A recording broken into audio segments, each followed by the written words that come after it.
everybody, Josh with Gamers Haven doing another update. So today I'm going to do some weathering on the kind of centerpiece board that I'm working on. So I'll show you kind of the highlights and then we'll get started. There we go. So now it's focusing, sorry. So basically I've gone through and I've done a lot of detail and highlighting on these things. One thing I want to point out is how crazy detailed the ferromantic, whatever these are, and the gantry things are. So you can see I've highlighted using some different metallics.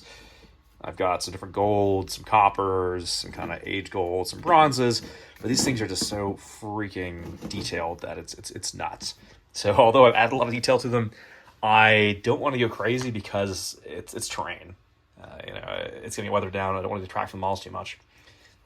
So I've got the yellow I built up. I think it's like 5 coats with the airbrush to kind of get that saturated yellow. I've got some reds on there, different metallics again, but there's still so much terrain. You can spend hours just painting one of these things. But ultimately it's going to be terrain. A lot of this won't be seen. So before I go any further, any more detail, we're going to do some weathering. And to do that, I'm going to use some sponge weathering. So I've got a couple colors here I've used in the past, my Death Guard. So this is dark rust. We've got, I think this is like German gray, so really dark gray. Some just generic metallic I had left over. And we've got our sponges, and we'll do some sponge weathering basically on all the stuff that is painted. So the gantries won't get it because it kind of doesn't really matter. But I'm going to focus on the centerpiece right now, so I probably won't get to that guy. But we'll do these two, which again have this kind of nice aged white as sort of another neutral color to be a little different from the yellows. Obviously the 2 yellows. And then after that, we're going to go and get into our washes. And I'll be using some kind of Winsor Newton Winton oil color washes, thinned down with some Gamsol, which is a low odor mineral spirit. You can buy this at craft store, whatever, Amazon. Same with the oil washes. And the reason I'm doing this is twofold. One, it's easy to make some. I can kind of thin them out as much as I want. I've got burnt umber, kind of this black, I think it's lamp black. I've got burnt sienna, which is kind of a more rusty color. And I've got a little bit of green too I might throw in there just for some fun. And I'm using a cheap brush, I use some gloves so my hands don't get too goopy. But the other reason is cost.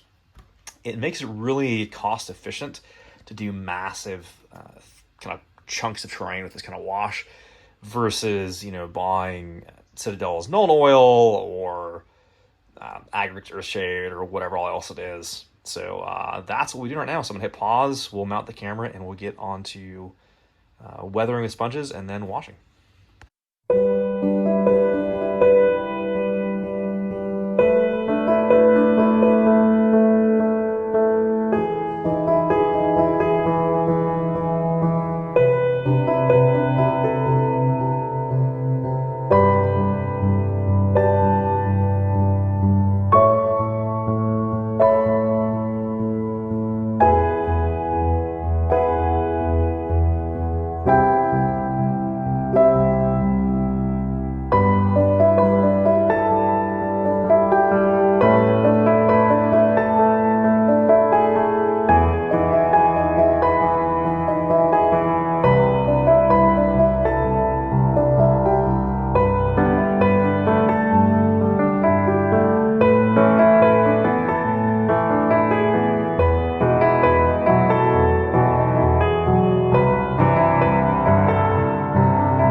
ready, Josh, just want to give you a quick kind of mock-up of what it's looking like so far on the Centerpiece Terrain. So the oil wash is still kind of drying in this. I haven't started painting anything yet, but I'm not super worried about that. But I just want to give you the quick walk around. So this is sort of what it's looking like. Obviously, it's not all level. It's not connected, so this is still kind of loose. That's why you can see it's not level as I kind of bring it down to this sort of angle. But you can see what it's starting to look like. You can see that yellow has really come back down with the burnt umber oil wash. You can see the kind of that aged white has come down a little bit more, and all the metallics as well. So one thing I did do that I want to highlight was this. So this is actually a woodland scenic rock mold filled out. I really wanted to kind of fill in that whole side. I've got the sculpted mold on there. It's just about dry on this side. It's a little damp still, kind of right around here as I sculpted it in. And I've got just not quite enough sculpted mold to actually finish this thing before we can go in and paint it. But I wanted to show you where things are right now, kind of how they're fitting around. You kind of see where we've got our kind of the kind of drain is coming here, so we'll have some like oil spills or whatever coming down. We've got our smaller tanks. We've got sort of the connection, the controls. We've got this passway through the middle that a rhino can fit in. We've got our little kind of refueling station in there. Everything's kind of coming along nicely. The door broke off on this thing, so I glued it back on before we move forward. But yeah, it's coming along nicely as a big center terrain piece, and just not knocking over any more stuff and making any more of a mess than I already have. But you can see it's going to look nice. I think once all finished up and everything's obviously leveled out and connected and fixed, and I'll have enough room to fit rhino-sized vehicles through there. I've got some more sculpted mode on here. It's kind of drying. So next up is letting this thing dry. I'll probably go back through and do a little more oil washing here and there. Probably using some of either the burnt sienna and or the lamp black to get certain things darker. I thought I might have to do a lot more, and it's still drying, so it's pretty wet in there still. I hit it with a blower dryer a little bit earlier, but given how humid it is, how cool, and kind of how thin I made this, it's gonna be several hours until this oil wash is done. But you can see it really knocked all that stuff back down, showed you a lot more of the texture of this thing as it's kind of drying here. But I think it should be really nice when it's finished. It should be a good, fun centerpiece. You know, it's, was it 14 on one end and then like 22 on the long side. So it should be a nice big centerpiece with some good line at sight blocking, lots of weathering. And then as we go in and finish kind of painting it and finish all the access panels and throw in some more details. And then once the Geek Gaming Scenics Martian Earth red stuff shows up, it should be really nice. And yeah, just excited to see it comes out. A couple more things on the actual metallics, other than possibly some more washes. I'll do a little bit of highlighting and probably go back in with some of the reds. You can see a lot of the little control pieces I hit with red. So I might go back through and hit those a little more red just to make them pop a bit more. I'll probably do some metallic highlighting just on some edges to show a little bit of edge highlighting, a little bit of wear on some metallics, make them pop a little bit more. But again, the oil wash is still drying, so I'm not entirely sure how it's going to look until it's actually dry. But I just want to kind of give you this overview of it right now. And yeah, it's coming along nicely. Cheers.